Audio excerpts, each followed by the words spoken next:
Welcome to Alt Comedy.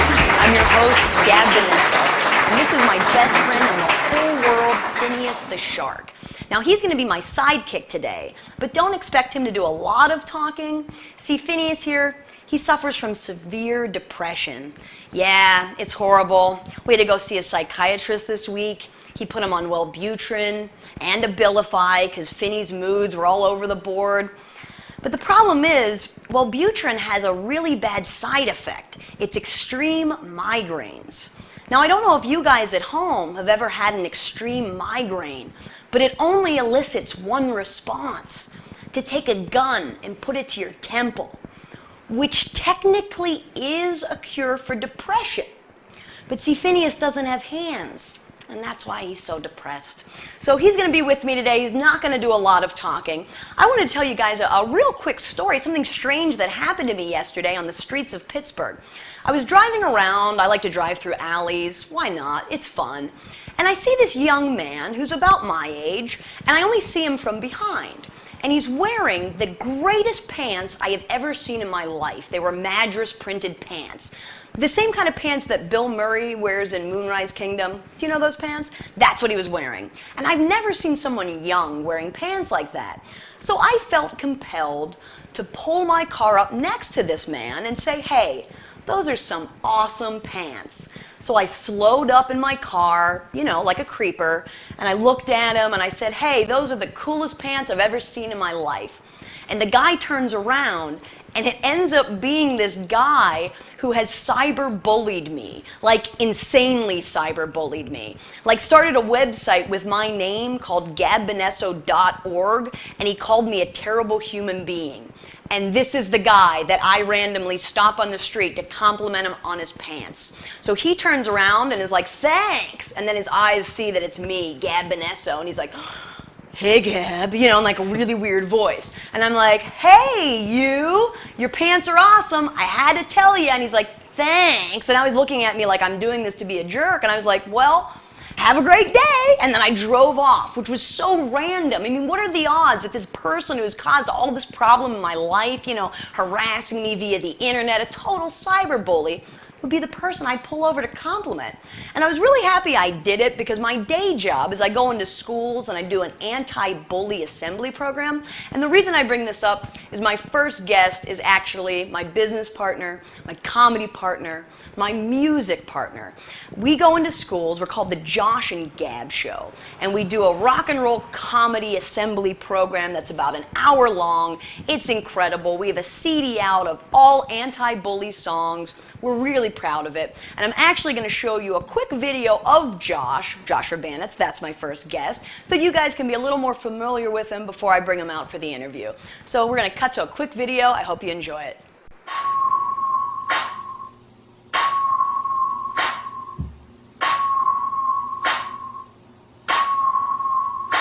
If I was your real friend, I'd never let you down. I want to see a smile on your face, not a frown. I want to make our school a safe place for the town, so I'd never let a bully go and push you around. Round, round, round, it's true. If I see somebody bullying, I know just what to do. What? Tell a funny joke, then I tell a teacher too. So say goodbye to bullies in 3, 2. Hey friend, you know I got something to say.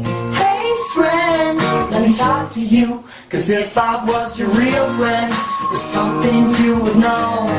I'd never ever tease you or push you in the snow. And I'd never spread a rumor over text or on the phone. Cause if I was your real friend, you'd never feel alone. Never feel alone. I'll tell you what I like and I tell you what I don't. Some people spreading rumor like butter on a toast said even on the internet, even on their phone, it can hurt so bad when they make a mean joke. Real friend, you know that I'm your real friend. When everybody's bullying, you know I'd never chime in. When everybody's laughing, cheering, pointing, I ain't with the crowd, I'm only disappointed. Truth. Hey friend, you know I got something to say. Hey friend, let me talk to you. Cause if I was your real friend, there's something you would know. I'd never ever tease you or push you in the snow.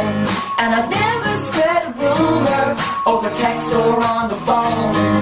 Cause if I was your real friend, you'd never feel alone. never feel alone. So give me a chance. Everyone needs a friend. And when the world seems sad, you'll be calling me your real friend. Real friend. Give me a chance. Everyone needs a friend. And you'll be calling me your real friend. 'Cause if I was your real friend, there's something you would know. I'd never ever tease you or push you in the snow. And I'd never spread a rumor over text or on the phone. 'Cause if I was your real friend, you'd never feel alone.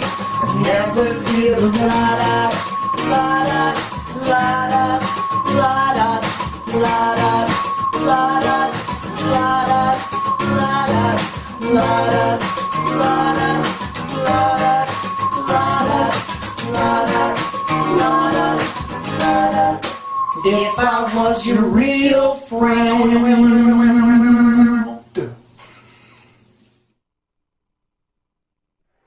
I love that video, Josh. What a great clip. Isn't it crazy? It's We been were a so year. young.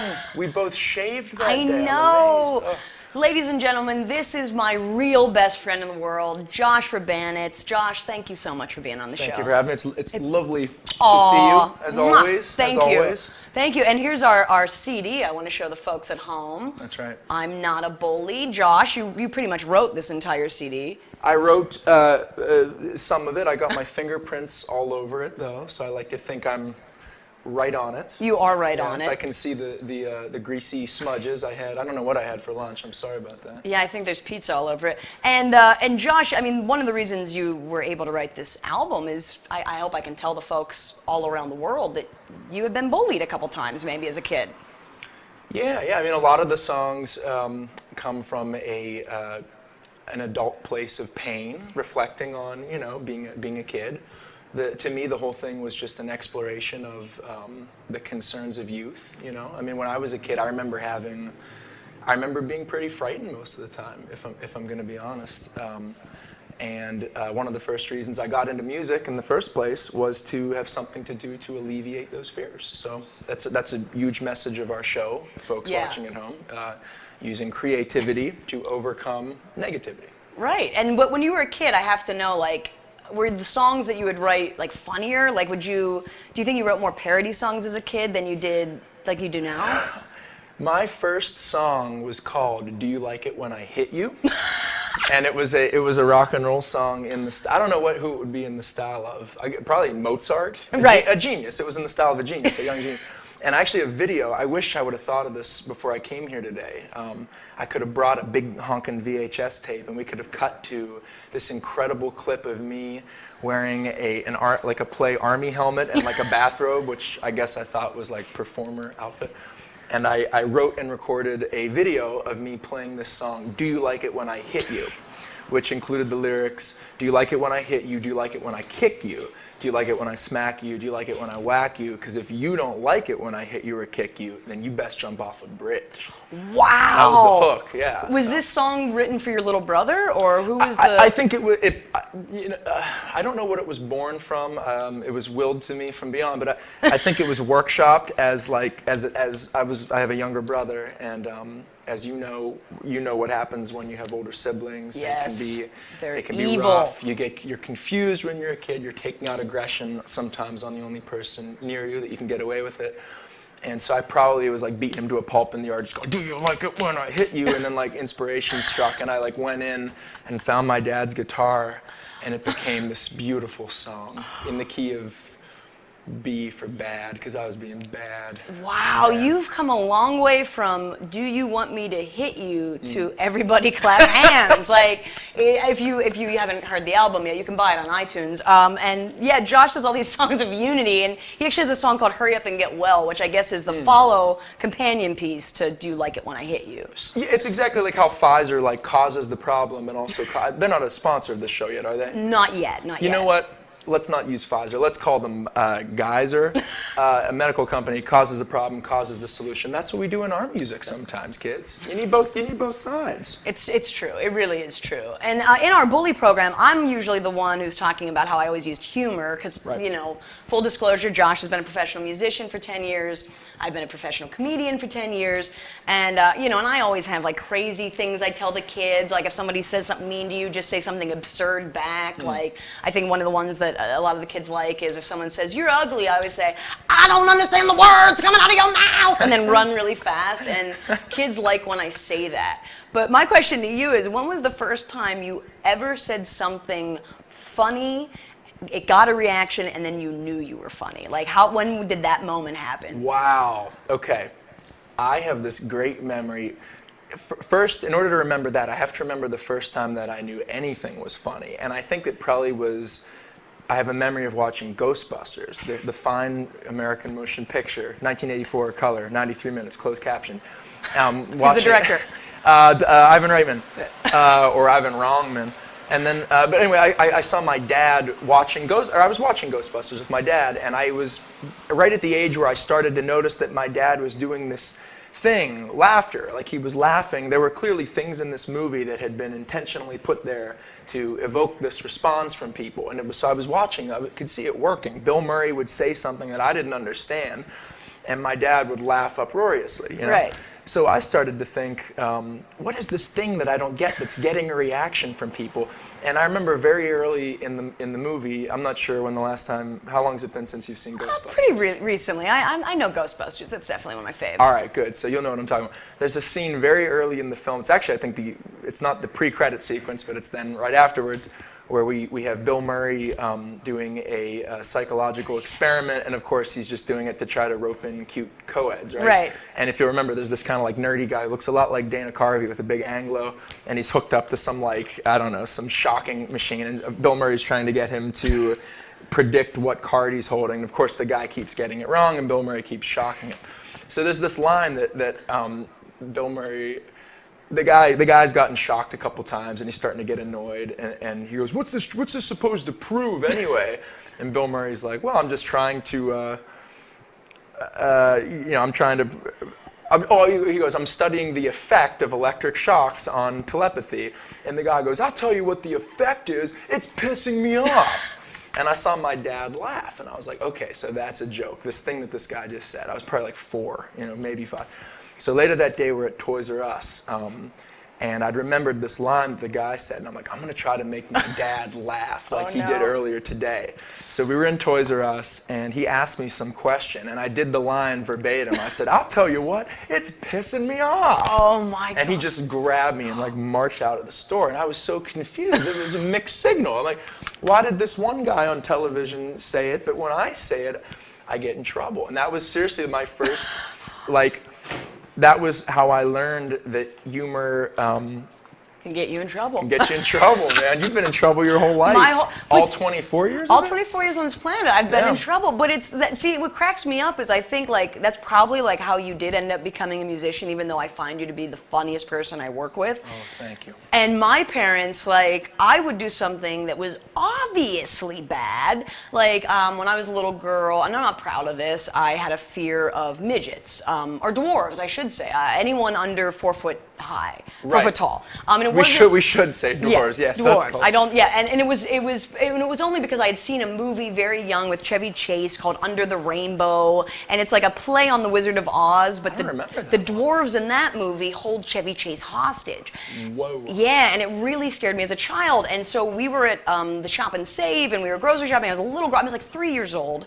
And the FOR, which was like this group that would help people with disabilities, actually brought in a group of dwarves. And I went crazy, and I started attacking them. And I was like, you stinking dwarves, give me my star! And I went nuts, and my dad thought it was the funniest thing he'd ever seen in his life. Wow. He took me out for ice cream. He was right. He told people this story, and meanwhile, it was like a horrible thing that years later, I was like, oh my God, I had to go to dwarves and say I'm sorry. This incident was when you were 17, 18? 3. Oh, 3, okay. 3 years old. And, but yeah, I mean, just things like that where I think if your parents encourage you to, that you're funny, you don't even know why, and then your dad, you're like, but I did the formula, I said the joke. Yeah, I mean, I definitely came from a family that I think saw any attempt at humor like that I remember my mother specifically saying, "All right, enough with trying to be a comedian." At times, I mean, I might have taken that path. Who knows? Wow, I think you would. I mean, because I always say you are a comedian. I mean, the work we do, you do a lot of skits with me. We do a lot of improv. We're kind of like a modern vaudevillian show, I would say. Sure. You know, so there's a lot of exchange between the two of us. We're going to go to a quick break. I have this amazing, one of my favorite comedians is this woman named Christine Petty. Yes. She's an actress, comedian out of New York City. She's a friend of mine, and I asked her if I could show this amazing video. It's called Shit Liza Says, and it's her doing the best Liza Minnelli impersonation you will ever see. So enjoy it, and we'll be right back. I was making lasagna for Michael Jackson, Elizabeth Taylor, and Halston. Beyonce's sister friend, congratulations! Gene Kelly, Fred Astaire, Easter Parade. I couldn't have to. No, Debbie Reynolds. Did you get the baby gift I sent? Yeah, it was by Halston. You know, red is the new navy blue. It was marvelous. It was Sir Laurence Olivier. Well, I was talking to Gaga earlier. Oh my God, Gaga, I love you so much. You're so fabulous. You really are. Ow. You're so fabulous. Ann Miller. Ann Miller. Ann Miller. I can't find my lipstick. Oh, here it is. Who's having a glass eye? Are you kidding me?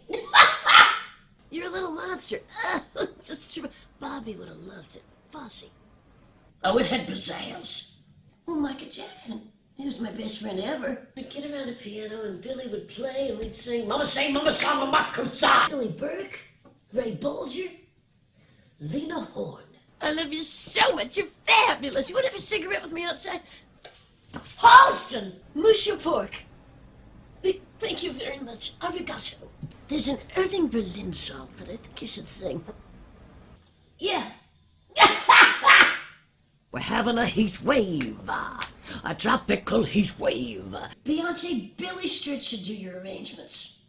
She certainly can. Can. You'd be perfect. 2 hips and a knee. They're not mine. Poker face, she certainly can. Can. Same song. It's the same song. Vincent Minnelli. Papa. Shada. Perez Hilton. Oh, he's cute. Is he single?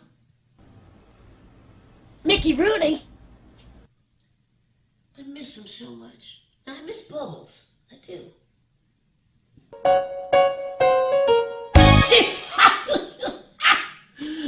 It was my jewelry line.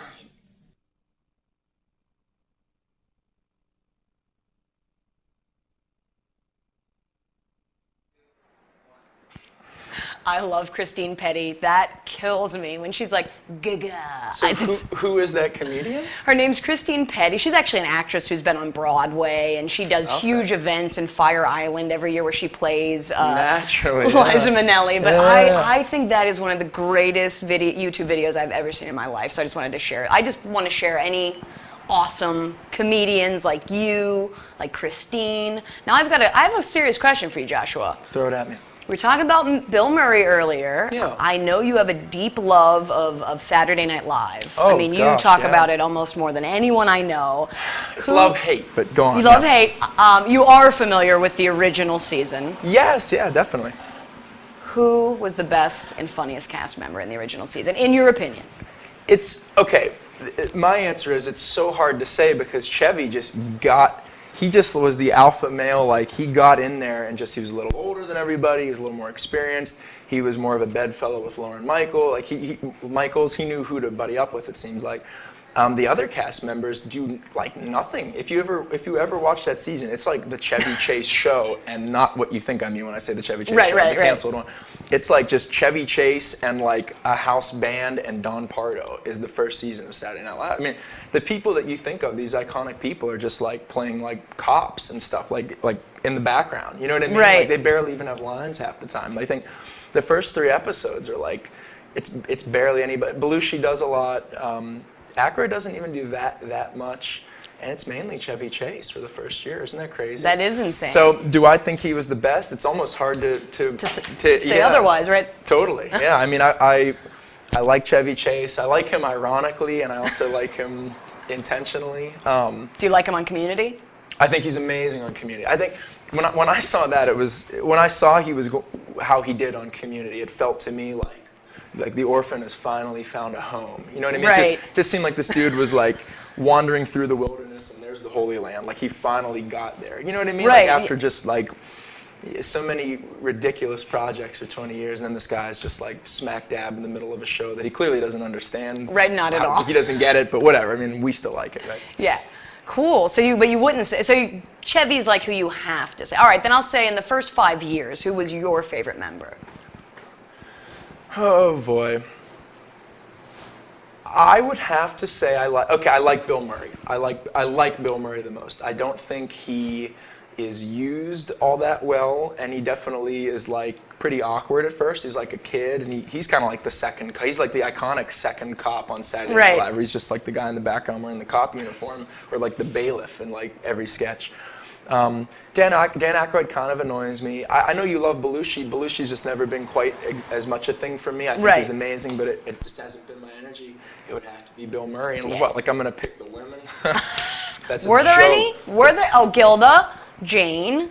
Oh, and Lorraine who's- Newman. Lorraine Newman. Lorraine Newman, yeah. Who had They're- some of my favorite actual Lorraine skits. Newman's amazing. Yeah. And she's kind of like that, not to talk for 5 hours about Saturday Night Live, she's like that enigma of like, the thing with Saturday Night Live for me is usually like the most talented people, the ones that you can they radiate talent. You can just feel it. They don't actually really go on to much. And it's the people that kind of like mumble and like read cute. Adam Sandler, are you kidding me? On Saturday Night Live, he's just, I'm doing better right now than Adam Sandler. And I'm not an I actor. agree. Like he blows he'll stand up and kind of half say it and like blow his lines all the time. You know? Yeah. Even Eddie Murphy, I hate to say it, but Eddie Murphy seems to like, he had that thing, but he still was kind of like, they don't seem like television. Jimmy Fallon, he's just kind of like, this is going like this. He doesn't seem like, when you speak, it's like television speak. You know what I mean? It's like the way that you have to speak on television. That's never going to change. But all these things in media can change. The way you're supposed to speak Right. and present yourself on television, that shouldn't change. And I don't think Jimmy Fallon has that thing, you know? But so back to Lorraine Newman, she just is like the powerhouse. She's so versatile. She was young, but she was like probably 22 or something, but she Right. could play all these different ages. She's been in Problem Child 2, and that's about it, you Oh, know? that's so sad. I wondered if she had ever gone on to do anything. Yeah, I think she's in Problem Child 2, and I think she's in Come Blow Your Horn at some dinner theater down the street, Oh which no. if you're going to be there later, I'll see you. Her in the Vito Corleone group therapy. Vito is one of my favorite performances I think Yeah. I've ever seen. That's awesome. But I'm going to go with you though. I think Bill Murray will be my favorite cast member on it. I'm a big Chevy fan. Bill Murray, of course, Gilda, but Bill Gilda's Belushi. awesome, man. I mean, one of my earliest bits were pratfalls. So, and my family would be like, do the Belushi spin, and I would just like spin out of control and fall into the fireplace and stuff. Have you ever seen Lemmings, the National Lampoon show from like 2 years before Saturday Night Live? Like No. half the people, like some of the Canadian people that ended up being on SNL were part of a National Lampoon traveling show called Lemmings in like 1972, 73. It was like right before they all got like discovered. And it's awesome because it's like the whole show is presented as a fake rock and roll concert. So it's just it's like the first like song parody show. It was like the first time that was done, and it's so funny. Christopher Guest does a Bob Dylan impression. Oh, awesome. Chevy's the drummer in the band. Belushi does his Cocker, Joe yeah, of Cocker, of course. course. They have some woman playing Joni Mitchell, and it's hilarious. She it's incredible, man. National Lampoon. I have Lemmings to is like- check that out. It's like the first like funny song collection. They have instead of Papa was a Rolling Stone, the Temptations do Papa was a running dog lackey of the bourgeoisie, or some some line from the Communist Manifesto. Oh my It's awesome. God. It's really good. Well, Joshua, we are now into this most serious part of my entire program, which is called a plastic gun to your head. Yo, what? It's a plastic gun. It's safe. I approve of plastic guns, ladies and gentlemen. These you can use at home. It's just plastic. So Joshua, Listen to her. how this is going to work is I'm going to give you two choices.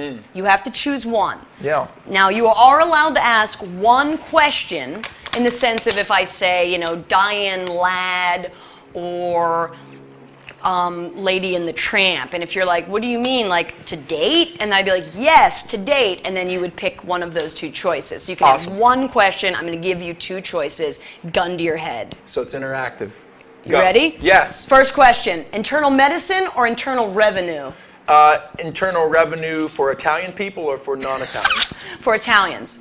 Yeah, internal revenue. All right, internal revenue. Lifeguard or prison guard? Prison guard on Oz or prison guard at the jail that my dad's in? The jail your dad's in. Prison guard. Okay. B. Arthur or Arthur Miller? To marry. The Arthur Miller. I knew it. I knew it. Well, I mean, what network are we on? Right, exactly. Kool-Aid or Band-Aids? If you're in a boating accident. Oh, Kool-Aid. It's got to be. Okay. The first thing you need is sugar. Right, of course. Blood You sugar. need to get your blood sugar Blood up. sugar. Pearl Jam or jelly-filled pistols? Time out. Remove the gun from my head. Have you heard the new Pearl Jam single? Is this a joke? No, this is Do I have to get in a time machine in 1990? Pearl Jam has a new song, and it's really bad. I'm about to pull this fake gun on myself if you really keep bad. telling me about Pearl Jam. So, okay, and action. Action. Pearl Yes. Jam or jelly-filled gun? Pearl Jam. Wow, I did not see that coming. I have to counterbalance saying something mean about All it. right, you're right. You're good at what you do. All right, Sex Pistols or just sex? Sex Pistols, greatest rock and roll band of all time. You choose it over having sex. I'm past my prime. All right, legs or faces? On like a prospective person you want to date, would you rather them have nice legs or nice faces? Honestly, I don't think I ever get either, so the answer is none of the above. None of the above. That's for your first gunshot. Rosie O'Donnell or Lawrence O'Donnell? Rosie O'Donnell. Wow, you're getting shot for that one too. I'm sorry. I was just trying to keep you Oh, going. it's Gay Life TV though. We gotta support Rosie, right? She'd hate Of this course. plastic gun. No, though. wait, let me try that. Take the All right. Rosie O'Donnell one more time. All right, Rosie O'Donnell or Lawrence O'Donnell? Rosie O'Donnell, more like Nosy O'Donnell. What? All right. All right, Kevin Bacon or Bacon Ice Cream? Kevin Bacon, Friday the 13th, Part 1. Wow. All right, and this is your last one. Yes, ma'am. OCD or ADHD? ADHD. ADHD. What was the question? Oh, I'm kidding. All right, we're going to cut to a quick commercial break, and then Josh and I are going to do a live song for you guys. So stay tuned.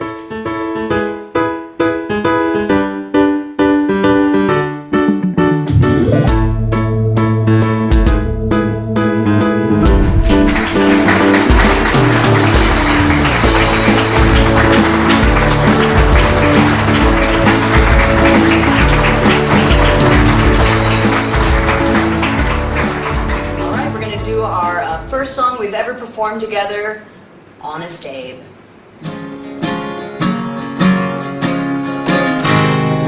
In 1865, while getting his theater on, our president was shot by a man named John. And this is the story of a man named Honest Abe. He sustained a fatal headshot at point blank range. Historians still debate the location of the entry wound in his brain. This is the story of a man named Honest Abe. They wrapped him in a flag, cradling his shattered skull.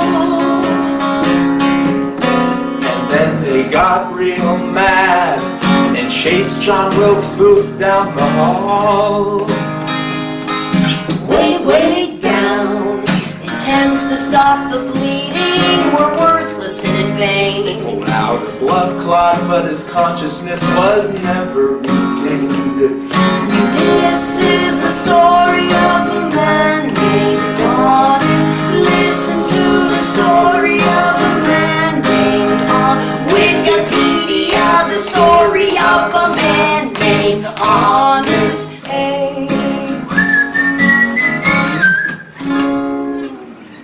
Thanks, everybody. Thanks for having me. Thanks for being here, Josh. It was a pleasure. You're my favorite guest. And you're my favorite host, S. And ladies and gentlemen, I'm going to leave you with my final thought in the words of Nicki Minaj. I am the female Wheezy. Till next time, thanks so much.